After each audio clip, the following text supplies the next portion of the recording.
In this video, I'll be showing you how to use Radeon Anti-Lag Plus on your ROG Xbox Ally X. It's a very simple method, so if you find this video helpful, be sure to drop a like and subscribe. Now, this can be a really useful feature, especially if we're playing certain games where you might be lagging a lot. If you have Anti-Lag Plus on from Radeon, this could definitely help. So all you want to do is go ahead and press your Command Center button. From here, open up the Armory Crate SE, which is usually going to be the first option anyway.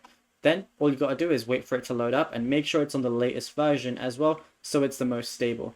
Now from here, what you want to do is go to the performance section, which is right there. Then all you want to do is go down to GPU settings. You're going to see a lot of different things here, and as you can see, I already have Radeon anti-lag turned on. And if you don't know what this is, it reduces the lag between user inputs and on-screen changes by dynamically adjusting frame timing. It says Radeon anti-lag works best in GPU limited scenarios with uncapped FPS. So just bear that in mind. It might be best to play with uncapped FPS whenever you're using anti-lag.